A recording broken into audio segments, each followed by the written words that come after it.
Spookyou's frightening nights of Halloween.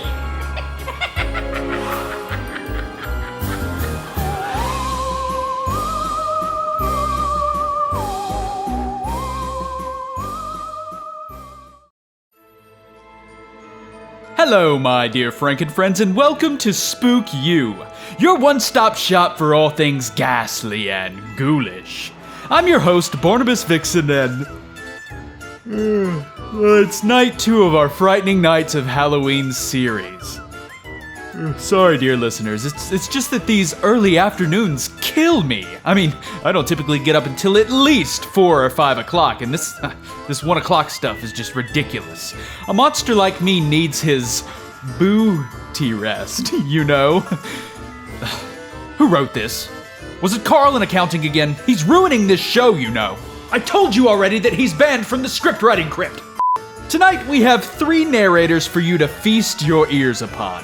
Chateau, Papa Scare, and Matt Weisgerber. The authors who graciously lent their stories are EaPaTbp, Shinigami.eyes, KailTheDryad, and Jeff C. Carter. As always, you can find the links to these channels and authors in the description below. Without further ado, here to kick off Night 2, we have Take 1, written by Jeff C. Carter, and narrated by Matt Weisgerber. Take it away, Matt!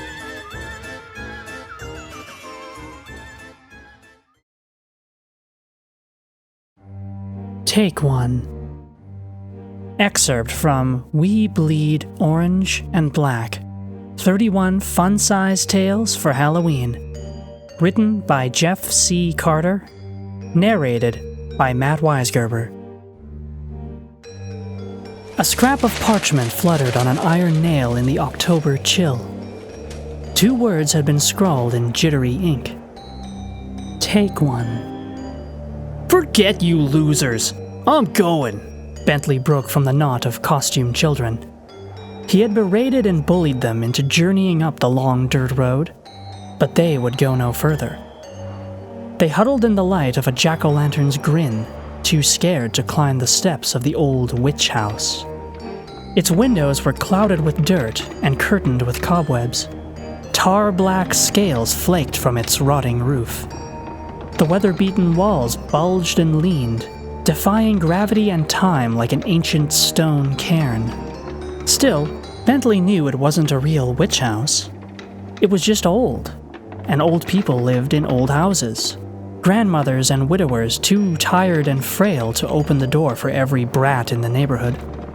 His smile outshined the pumpkin when he looked on the porch and saw an unsupervised bucket of full-sized candy bars.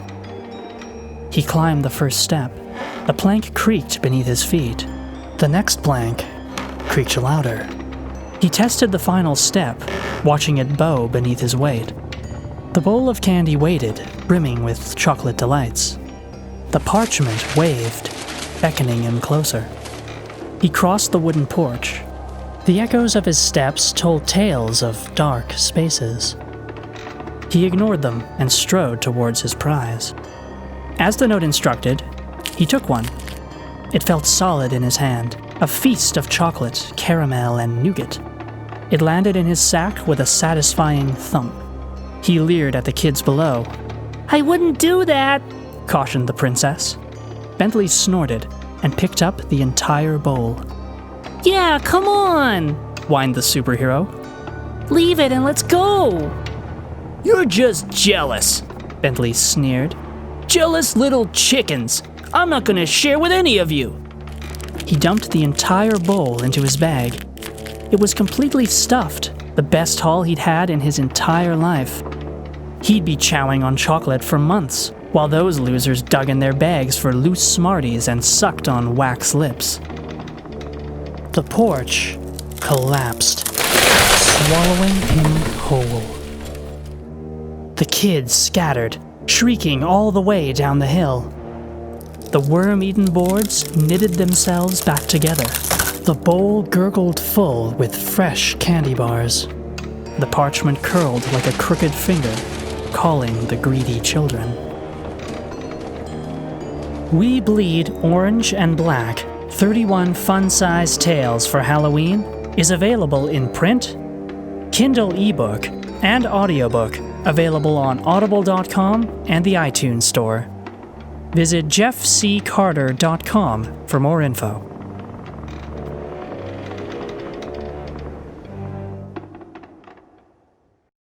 What an incredible voice! I'd love to let you know a little bit more about Matt Weisgerber, but unfortunately he messaged me out of the blue and he doesn't have his website set up to showcase his voiceover work last we spoke. He said that the plug for this book would be sufficient enough, but I disagree. So Matt, if you're watching this, plug yourself in the comments. I want people to hear from you. I thoroughly enjoyed your submission and I'm sad that I can't let people know where to find you. Now this book and author, however, I can tell you a great deal about. Jeff C. Carter's stories have been featured in dozens of anthologies, translated for international markets and adapted for podcasts. He lives in Los Angeles with a cat, a dog, and a human. His hobbies are legion, including but not limited to making props and costumes, special effects makeup, Japanese art, calligraphy and language, climbing, surfing, travel, escape rooms, and survival skills. Interesting. His favorite sport, holiday, and religion are all Halloween. You can find more of his work at jeffccarter.com. His book, which you've just heard an excerpt from, is out now on Amazon, available as Kindle or paperback. We Bleed Orange and Black, 31 fun-sized tales for Halloween is a spooktacular grab bag of horror, whimsy, and holiday cheer presented in a wide variety of formats. It's such a fun read, and I guarantee that you will enjoy it. So hit that link in the description and support this incredible author. You can follow Jeff on Amazon and Goodreads at Jeff C. Carter, on Facebook and Twitter at Carter Wrote It, and on Instagram at jeffc.carter. Now, let's move on to the next story of the night. The things in the giant bear costumes won't stop handing out popcorn. Written by EaPaTbp and narrated by Chateau.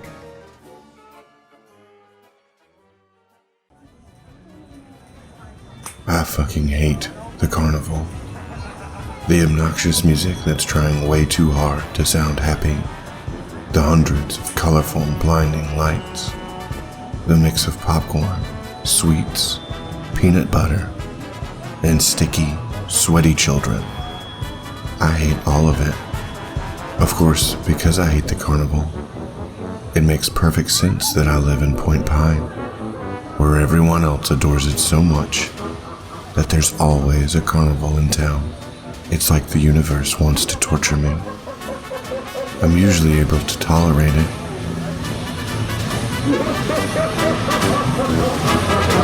I just don't go. It's the perfect plan, and so far, it's worked out exceptionally well for me. And then they added the dancing bears. They look like normal teddy bears with black eyes and a red bow tie. Only these are about 7 feet tall. I saw the first one in the middle of town while I was picking up some groceries. It was standing outside the bakery, slowly swaying in place, while that stupid carnival music played through some speakers that seemed to be located inside the costume. As I got closer to the giant dancing bear, I thought about kicking whoever had that fantastic idea right in the teeth. When I passed the bear, it held out a bucket of popcorn towards me, seemingly manifesting it out of thin air. It kept swaying as it held the bucket out towards me, staring at me with its stupid, beady eyes. "Yeah, no thanks," I scoffed, pushing it aside. The bear dropped the bucket, and the popcorn spilled all over the sidewalk. "Dumbass," I mumbled as I kept walking. The next time I went into town, there were 3 bears, all identical, all swaying, and all were playing the same stupid carnival music. I think the best part about this was that the music was not playing simultaneously, making the already lousy tune sound even worse, which I didn't really know was possible. Until now. Every time a person passed by the bears, they would pull out a bucket of popcorn out of nowhere and offer it to the bystanders. Every single idiot took it, of course, and I rolled my eyes as their stupid faces filled with joy. After about 3 days of this, the smell of popcorn was everywhere. I swear, it was in my fucking skin at this point. It was nauseating. One step outside, and you were hit with the smell of popcorn. It had even started to seep into my home. All I could smell was popcorn. The single, semi-tolerable thing was now also ruined, which only further enforced my hatred. And still the bears continued to multiply like bunnies. There was now one on every street corner, even the neighborhoods. The stupid carnival music could be heard everywhere in town. It was so irritating that I thought about jamming something in my ears for some relief. The next time I went out, popcorn filled the streets. It was everywhere. It looked like all of Point Pine was a popcorn machine. A popcorn machine that incessantly played carnival music. I could tell that even the other people who usually loved the carnival were getting tired of it. No one was taking the popcorn anymore, and they weren't even going outside now. I was sitting in my living room, trying to watch a movie and tune out the music, when a scream pierced through both of those sounds and startled me. I ran to the window and looked outside, where a woman was pointing down the street at one of the dancing bears and screaming. One by one, my neighbors started to come out of their homes to investigate the murderous screams. And I saw Andy Cobart take one look down the street and throw up all over his rose bushes. Seeing that piqued my interest, so I stepped out of my house, out into the popcorn fumes that set heavily over Point Pine. I walked out onto my popcorn-covered lawn and looked down the street. The giant dancing teddy bear was still there, but whoever it was under the costume had removed the head and was holding it in their hands as they danced. Oh, and the person in the costume didn't have a head. All that came out the top of the costume was a neck that appeared to have been sewn together at the top where the head should be. I stared at the headless dancing person as they moved the giant teddy bear around while they swayed on the street corner. They had been out there for so long now that the carnival music was no longer happy and bubbly. Now, it was distorted and creepy. We all stood outside our homes, staring at the headless dancer at the end of the street, not knowing what to do.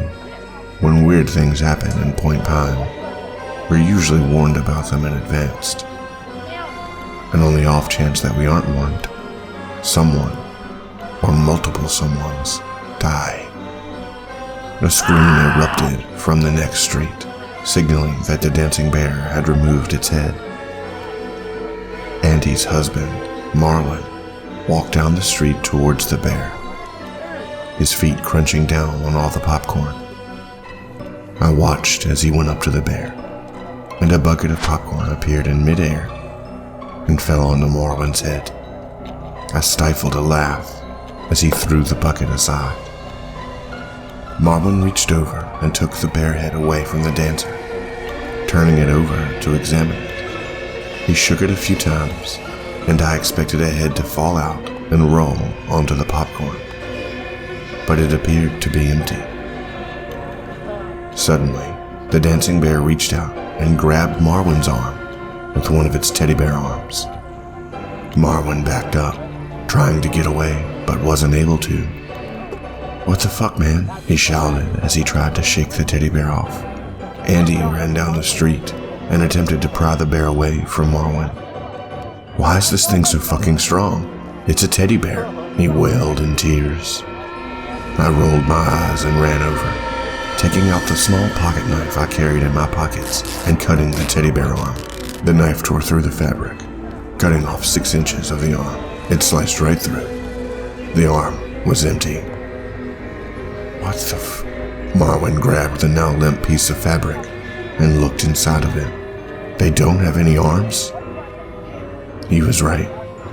Whoever was in the costume had a neck with no head and apparently no arms. The entire arm that I had cut off was now limp and flapping around as the teddy bear swayed, as if all the stuffing had been taken out. I walked up to the teddy bear again and sank my knife deep into the chest, dragging it down a few inches. Andy gasped. I stepped back and waited, but nothing happened. I looked back at my neighbors who were fixated on the teddy bear. After a few minutes, the carnival music stopped and the bear froze in place. I took a few steps back and suddenly blood began pouring out of the gash in its chest, spilling down the front of the suit and onto the popcorn on the ground. After that, chunks of stuff began to tumble out of the gash, falling onto the popcorn with a sick, splattering sound. I looked closer at the things that were spilling out of the giant teddy bear and finally realized what it was. They were organs. Organs were falling out of the teddy bear. "Is that a liver?" Marwin asked. "Yep," I replied. "And that's a heart?" he said. "Yep." Lovely. When all the inside stopped falling out of the teddy bear, it crumpled in on itself and sank to the floor, covering the popcorn like a rug. "Is it dead?" someone called from behind me. "I don't fucking know, at least the music stopped." We all stood in silence in the middle of the popcorn-covered road and stared at the pile of blood and organs. Andy threw up in someone else's yard, and then Marwin took him back into their house. "Hey, look!"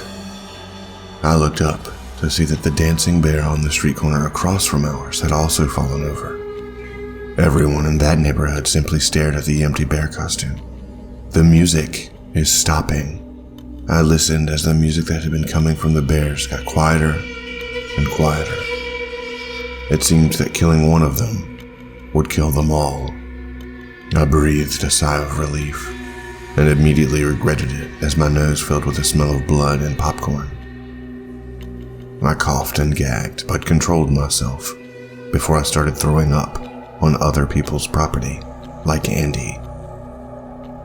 I walked back down the street, heading towards my house. Just as I was about to step onto my porch, I felt the ground begin to shake. I held onto the stair railing and looked back, just in time to hear a loud pop and see Felicity Green fall backward onto the popcorn in the street. There was a giant hole in the middle of her chest that was still slightly smoking. There was another pop nearby, and the house next door's living room window exploded. "What in the fresh hell was that?" someone called as people ran over to Felicity's smoking dead body. It was a kernel. There's no way a kernel just ripped a hole into Felicity's chest. Well, it was a really big kernel. Amidst the voices that were shouting at each other from across the street, there were another 2 pops. I stared at the ground intently and managed to see one kernel pop up into the air and land a few feet away, making a crack in the sidewalk. As the popcorn around the area burned up and started smoking. Now it smelled like burned popcorn. I walked back towards the street, and the closer I got, the hotter the area felt. The roads were heating up.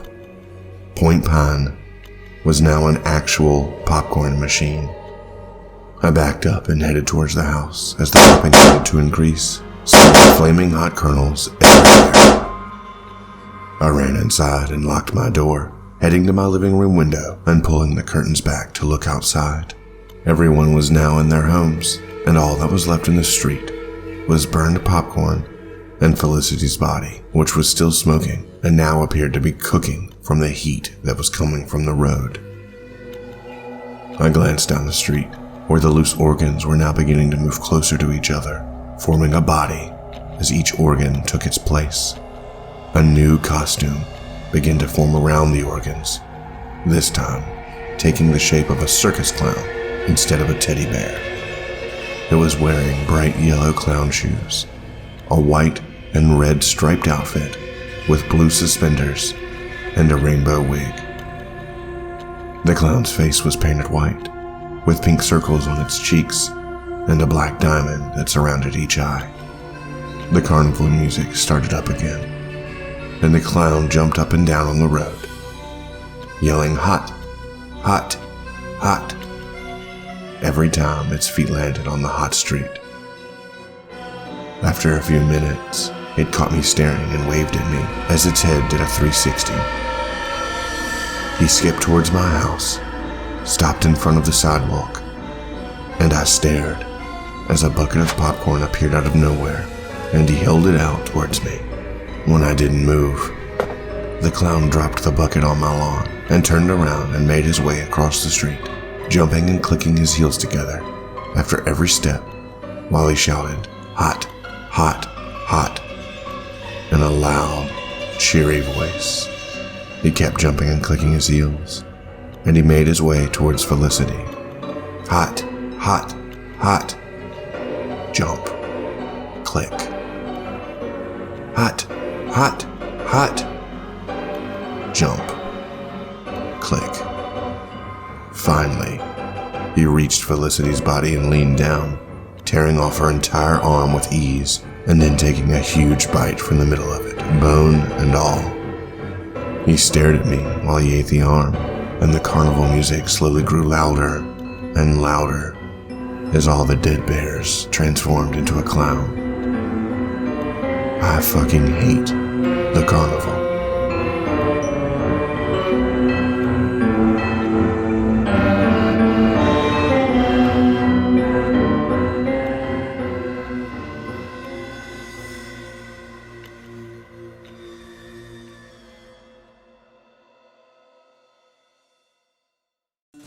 Great work, Chateau.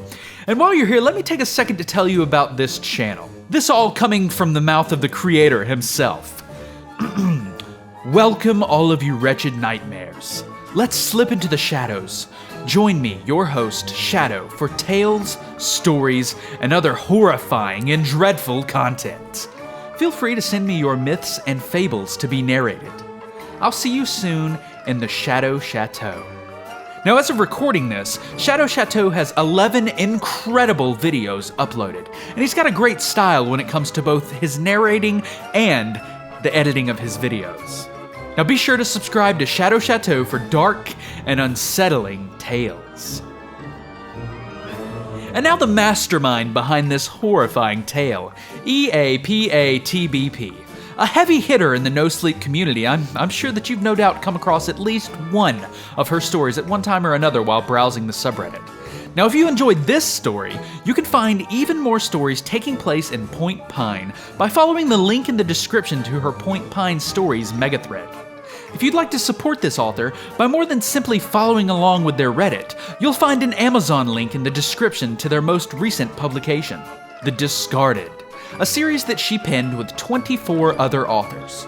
Please, shower this author with your love and support and consider purchasing her most recent work. Now, without these authors, videos like this just simply wouldn't be possible, and they deserve to make a living through their work just like everyone else. Now up next, we have Afraid of Your Own Shadow, written by shinigami.eyes and narrated by Papa Scare.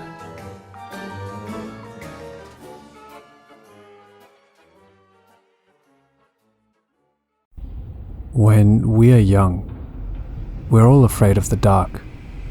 We can't see what is there, so there could be all kinds of terrible things that could be lurking in the abyssal blackness that we can't identify. We would cower and tremble under our blankets in fear of whatever could have been watching us. its stomach growling, its gaping maw hanging open, its tongue dripping with saliva, simply waiting to eat us. Maybe we weren't wrong at all, but maybe what we fear is always with us. Maybe when someone mentions of being afraid of one's own shadow, we truly do have something to fear. Shadows are with us from birth. In fact, everyone is born with a shadow. Did you ever think that objects only have shadows because the darkness that follows us everywhere resides beside such things? We've accepted shadows as a normal part of life. Light falls upon something and casts a shadow, correct? At least, that's what we believe. What if, when we are born, we are all followed by an infinite darkness? Consider that in different light, the shadow shrinks or grows. What if this darkness we carry with us is the cause of the shadows cast by these objects? Sometimes, you'll notice something about a shadow seems just a little off. What if this shadow is a demon? What if all shadows are demons that we are born to carry? Maybe we don't age so much as when in the darkness that draws us into our restful sleep, the shadow consumes our room and envelops us and takes a little sip of our life's essence, night by night, until soon nothing is left. We don't age. The demon we are born with consumes our life and leaves us as a dry and empty husk. So tell me now, do you sleep with the lights on? Are you afraid of your own shadow?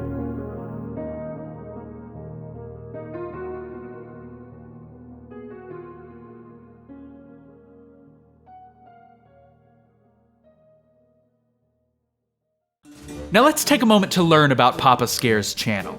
With 48 videos as of this recording, you've got enough content to keep you busy on those darkened nights alone in the woods.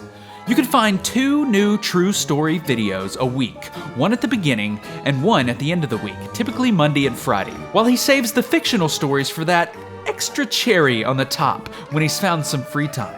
Head on over to his channel, smash that subscribe button, and enjoy. Now, looking into the author of this story, Shinigami.eyes, it looks like they were last active on the Creepypasta Wiki back in 2014.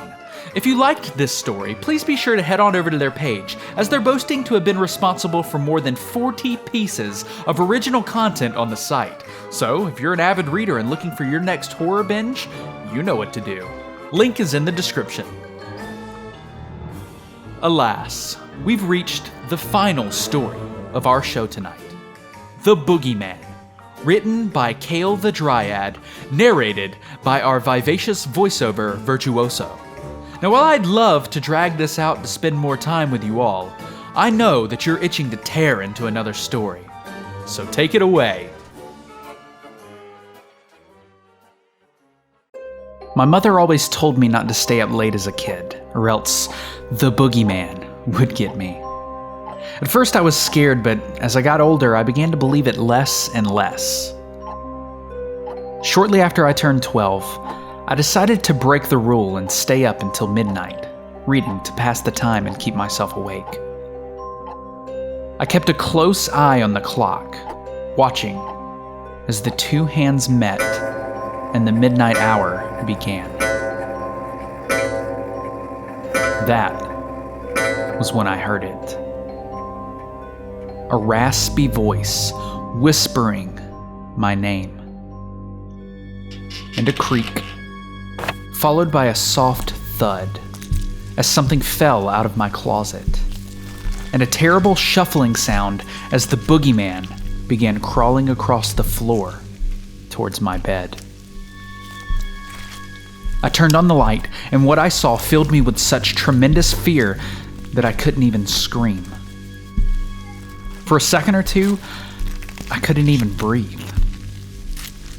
What I saw looked like a woman, but she was so thin and emaciated it was a wonder she was even still alive. But that wasn't what scared me. She had no skin. The raw muscles were exposed to the cold, unfiltered air.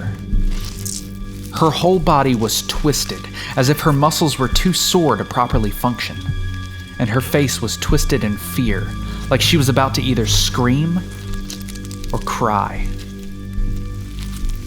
"Please," she whispered in that terrible voice, barely able to move her mouth. "Don't scream.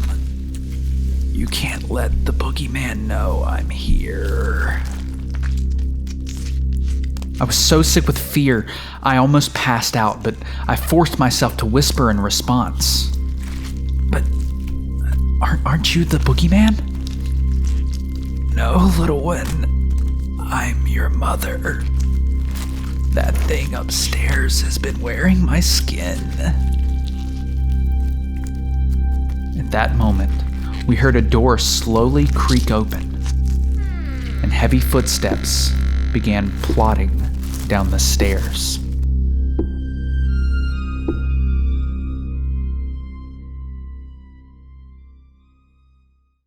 Now before we go, let's learn a bit about KailTheDryad. If it wasn't evident enough from their Tumblr username, ArwenKenobi48, they're an avid fan of Star Wars, as well as Nightwish, dragons, and mythology according to their Reddit description.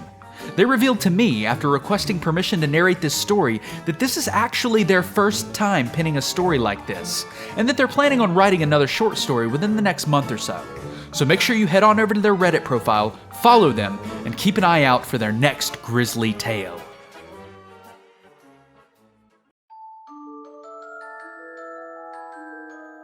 And that's gonna wrap things up for us tonight, my darling deviants. Thank you so much to the narrators and authors that lent their talents to this video, and be sure you devour the links in the description to check out each and every one of them. This wouldn't be possible without all of their hard work. Now tomorrow we'll be back again at the same time with more narrators and authors to satiate that horrific appetite of yours. Smash that thumbs up, annihilate that subscribe button, and ring that little bell while you're at it. Until next time, my ghastly gang, stay spooky.